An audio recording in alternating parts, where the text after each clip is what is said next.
welcome to Pokemon Go Ahead. It's your boy Cheeklay, and in today's video, we're talking about the first set of legendary Dynamax Pokemon debuting, as well as details for the Sealed Reserve event. There's a lot going on, but before we dive in, I wanted to show you guys a very quick clip where we did a Dragonite raid with a costume. Just watch it. Just watch the video, okay? Just watch this. And we are doing a Dragonite with a costume raid. This is our first raid out of 5. I heard it's shiny boosted based on this event, but if we get the shiny, I'm gonna stop. That was super easy. That was like, what, 20 seconds? So that took 17 seconds.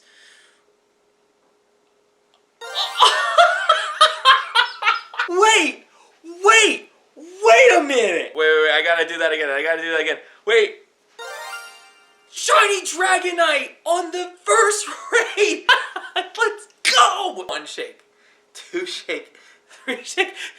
Let's freaking go. First raid, dude. Oh my gosh, I don't even know what the hundo is, but we're gonna praise. 13 across the board. Guys, you have to subscribe to this channel. That is so crazy. Oh my gosh. You don't have to do it anymore. I'm good. I don't usually go for costume shinies, but when I do, I pop off. Now, be sure to subscribe and hit the notification bell. With that being said, let's dive in to the details. Dynamax Articuno will be debuting on January 20th during Max Monday from 6 to 7 p.m. local time. Now, I know what you guys are going to be thinking. These might be very difficult, but they're not as difficult as Gigantamax Pokemon because Gigantamax battles are tier 6 and require like 20 plus players. But these are gonna be tier 5 because they're legendaries and they do not Gigantamax. Therefore, they're gonna be tier 5 Dynamax. So because it's a Dynamax battle, it requires 4 players. The way how this works is you wanna make sure you have 4 players, you wanna make sure you're all powered up, you wanna make sure your Dynamax or Gigantamax Pokemon are powered up, and the moves are powered up. And you wanna use the appropriate counters and movesets in order to take these down. So it requires strategy, it requires preparation, and it requires communication with your group, because not only you need to take it down, you also need to strategize when you're Dynamaxing to either attack, block, or heal. We're gonna cover that in a separate video on how to take down Dynamax Articuno, Dynamax Zapdos, and Dynamax Moltres, but in general, make sure you're prepared, make sure you have strategy, and make sure you really communicate and work together with your group. Now back to Dynamax Articuno.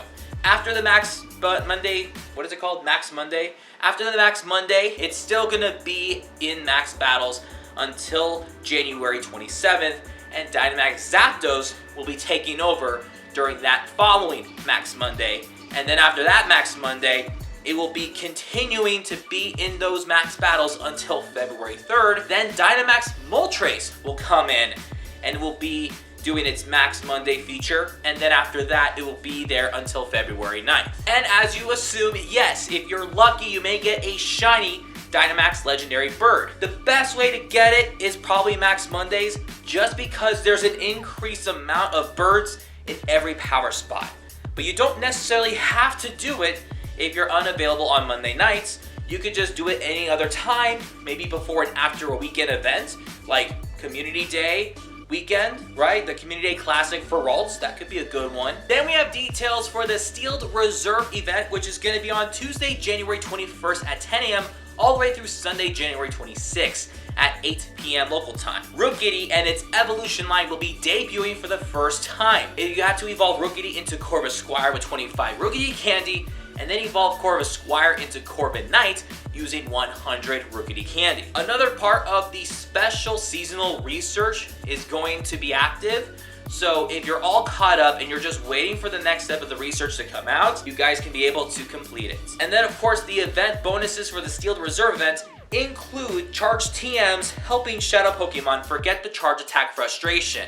Now we have the Taking Over event that's happening from January 15th to the 19th, but if you guys forget about it or you just didn't do it, this is your second chance to change frustration to something better for your specifically picked Shadow Pokemon. And the other bonus is Magnetic Lure modules spawning and attracting specific Pokemon like Onix, Beldum, Shieldon, and Rookidee. Yes, Rookidee is a pure flying type, but when you evolve it into Corviknight, it'll be a steel flying type, so it makes sense why it would appear from magnetic lures. And no, you don't necessarily need to use a magnetic lure to evolve Corvisquire into Corviknight, because like we said earlier, it requires 100 candy. Wild encounters will include Clefairy, Machop, Totodile, Marill, Hoppip, Paldean Wooper, Shieldon, Bumblebee, Carbink, and Moraine, and if you're lucky, you can get a shiny of any of those Pokemon except for Carbink. And unfortunately, Rookidee is not going to be spawning in the wild, so using a magnetic lure is your best bet. Then we have raid bosses, and honestly, I think this is super random,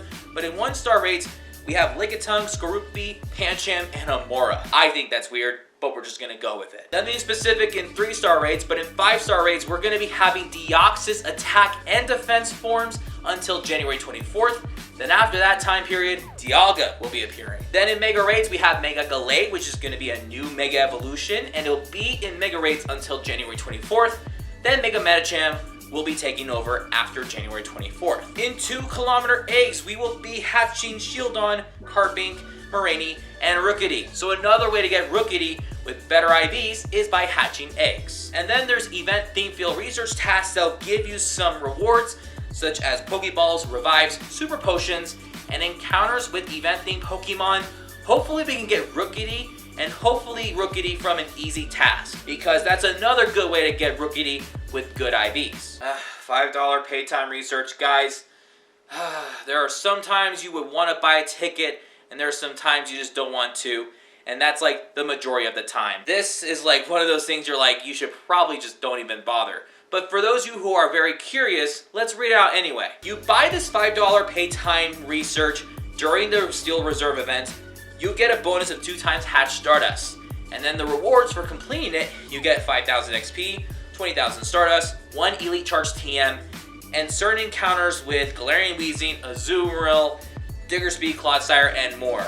Honestly, I could just really care less about this time research ticket, but if you want to buy it, knock yourself out. And finally, during the Steel Reserve event, you can evolve certain Pokemon to their final evolution to learn exclusive moves. Evolve Machoke all the way to Machamp to learn the fast attack Karate Chop. Evolve Croconaut into Feraligatr to learn the exclusive Community Day move Hydro Cannon. Evolve Wooper into Quagsire to learn Aqua Tail. Evolve Lickitung into Licky Licky to learn the exclusive attack Body Slam. Evolve Corvisquire into Corviknight to learn the exclusive move Iron Head. I mean, we're just getting this Pokemon for the first time. And finally, we have Paldean Wooper. If you evolve it into Clocksire, it'll learn Mega Horn. Ladies and gentlemen, let us know in the comments below your thoughts about these events. And also let us know in the comments below if you also got a Shiny Dragonite with a costume, whether it was right now or even last year. Because last year, I didn't even do much of those, and I regretted it. So that was a really hype moment for me this year. Anyway, thank you guys so much for watching. We'll see you guys next time. Peace out.